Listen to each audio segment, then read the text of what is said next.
Good afternoon, Houston. I'm K211 meteorologist Kim Castro. Hope you are having a fabulous Wednesday. We started off pretty humid.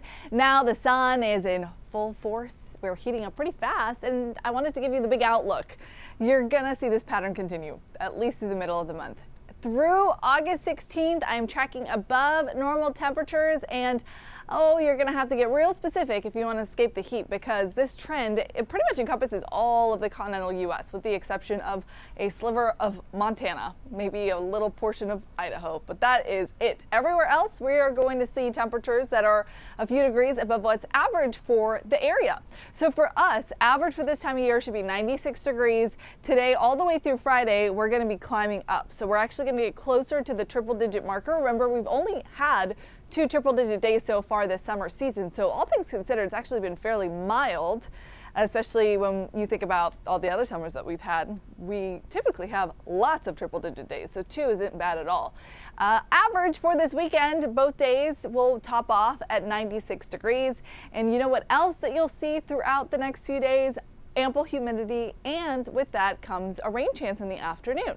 So let's check in on those air temperatures right now and how they compare to the heat index. So what you're seeing if you open up the app to check the weather is 92 degrees.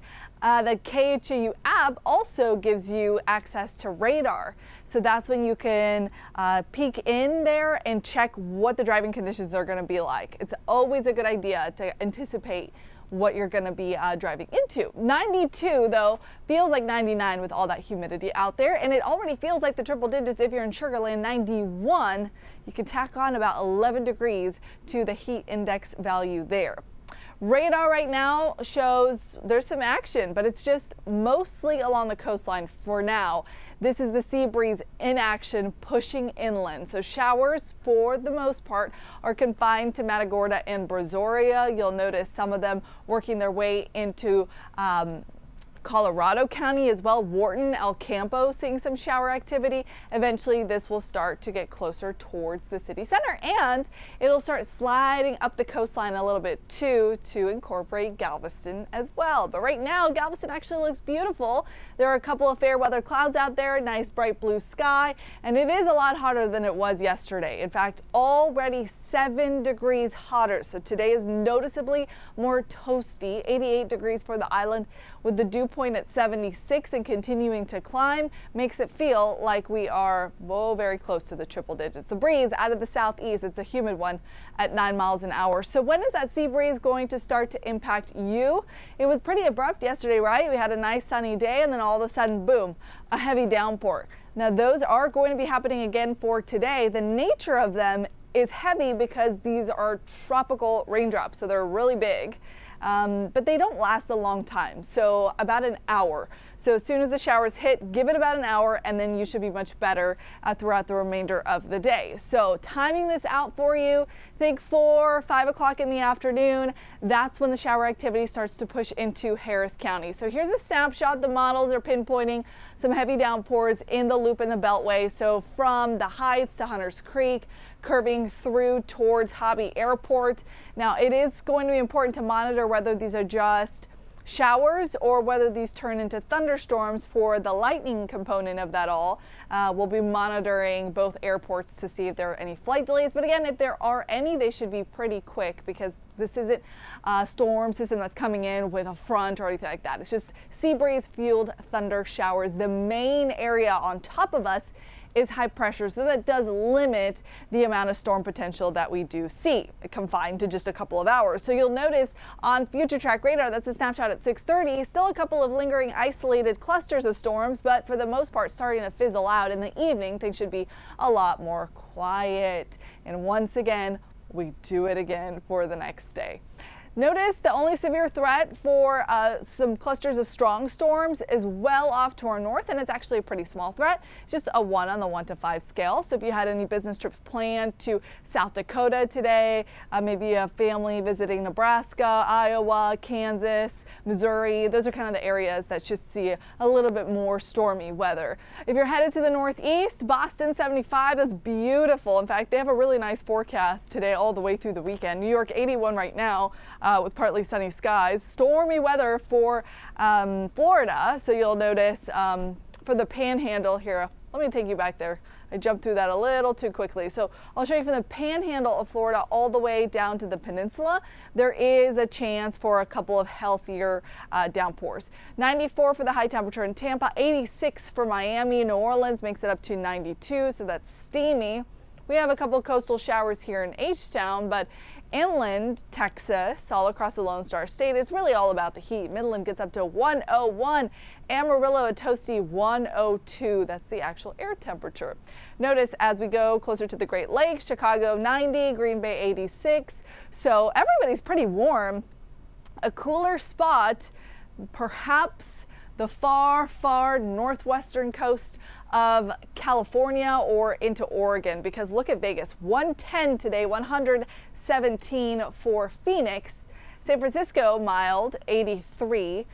Seattle, really, that's a nice spot, 71 degrees, a mixture of sun and clouds today, and that is a cool spot. Medford, Oregon, I used to work there, by the way, 90 degrees, really, really beautiful part of the country. If you like wine, that is, I think, even nicer than Napa, that area, Southern Oregon.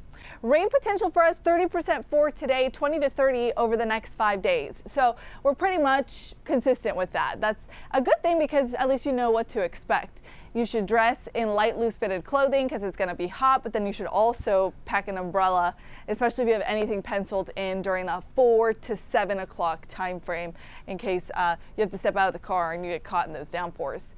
Tracking the tropics, still looking at a 40% chance for development. Ooh, that is actually a brand new update from the National Hurricane Center. I'm going to step off so I can check it out and give you that update. Looks like they've reduced the probability of that developing, and I'm actually not surprised because it's just not looking like an organized area of low pressure. So yeah, about 30 minutes or so ago was a 40% chance for development, and they've just given us the update that this has dropped down to a 30% chance. So not likely for that to become our next named storm. This is a much higher likelihood. So this is a wave that's come off the west coast of Africa. As it tracks through the central Atlantic, it should encounter pretty favorable conditions for it to develop slowly. This would be over the next 7 days, though. It's only about a 20% chance of development over the next 2 days. So we still have some time to watch it. Now let me show you why the National Hurricane Center is dropping the odds of development with that system off the eastern seaboard. It has this elongated trough right there, but look at what the models are putting out by Friday. It's hardly recognizable. I mean, yes, there are storms, but they're pretty scattered about. There's no organization. There's no center. I was watching this earlier this week, Monday, and even yesterday, there were some tightening of the millibars, and that was suggesting that perhaps it could gain a little better consolidation and organization. But the latest run just does not show that, which is actually good. So we might not get to the next name with that one. The next on the list is Aaron, so that could be that 60% chance of development that we're tracking also in the central Atlantic. And then beyond that, it'll be Fernand. 7-day forecast looks like this. So we take it from a high of 97 today and ramp it up closer to the triple digits by Friday. So it is going to get pretty toasty. Those isolated rain chances do help very briefly with some rain cooled air. Behind them will drop into the 80s, but then, you know, climb back up because of that humidity. It's only about a 30 to 1 hour time frame that we get the rain cooled air. But hey, maybe you could time out your evening walks or runs right after the rain so you get to take advantage of that. Okay, for this weekend, we are tracking again some more scattered storms in the afternoon. I think your morning plans should be just fine. The high temperatures top off in the mid 90s, which is actually average for this time of year. And then as we head to next week, much of the same. Temperatures mid and upper 90s. High pressure is in control, so it really is mostly all about the heat. All right, I am wishing you a wonderful Wednesday. Your next newscast is 4 o'clock with meteorologist Chris Ramirez. We'll see you there.